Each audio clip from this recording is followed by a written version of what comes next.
โอ้ต่ำโพดปาดต่ำโพดปาดต่ำโพดมันปาดบ่อยากได้นะยายบัวพันธุ์โอ้จะมีหน่อไม้ปาดหน่อไม้ยายบัวพันธุ์เนาะจ้าโอ้หน่อไม้ยังครับเนี่ยหน่อไม้ไผ่ตรงลืมแรงจ้ะโอ้ตรงเริ่มแรงจะมีหน่อไม้ย่ามนี่เนาะจ้ามียามนี่โอ้หน่อมันกำลังเกิดกะลาอยู่พี่น้องอันนี้เอาไว้จังน้อยเนาะจ้ะเนาะถ้าบ่มีน้ำเนี่ยบ่เกิดได้พี่น้องเอ้ยเนี่ยบ่ออกได้เปิดน้ำใส่พี่น้องนี่แหนงมันก็ขายได้พี่น้องย่ามนี่ขายแหนงพร้อมเอาหักแหนงมัน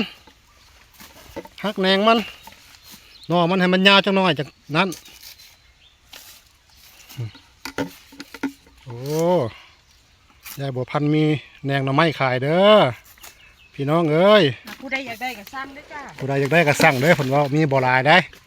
มีจำนวนจำกัดผลว่าสำนันพอดีแกงเดี๋ยวจังสิพาเลาะพี่น้องตอนแรกยังสิพาเลาะนะพี่น้องเด้อเดี๋ยวเลาะบ่ล่ะผู้สั่งจองแล้ววะมีคนสั่งเลยจ้าเอามีคนสั่งเลยคนเว้า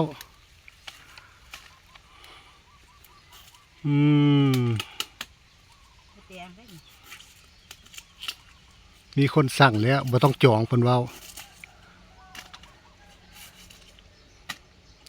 ได้การพยายามเปิดน้ำใส่เป็นแหนงมันนี่ตัดเลยเจ้านี่หัวดีเนาะ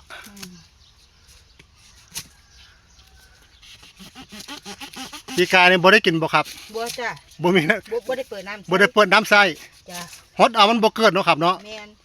น้ำมันบ่พอพี่น้องถ้าเราเปิดฮดเอาบ่อยากพอนะพี่น้องเด้อถ้าไผปลูกหน่อไม้นี่ต้องเปิดสปริงเกอร์ใส่เด้อพี่น้องเด้อน้ำเพิ่นสิพอพี่น้องถ้าเราเปิดสปริงเกอร์ใส่นี่แหนงนี่ตัดจำด้วยแหนงนี่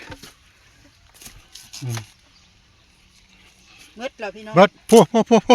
ตัวเน่านี่โอ้ตัวเน่าพี่น้องพี่นี่ตัวเน่ามันสีเน่าพี่น้องนี่เอาอีกจาก3 มื้อพี่น้องโอ้ดาราเติบอยู่ได้หลายเลย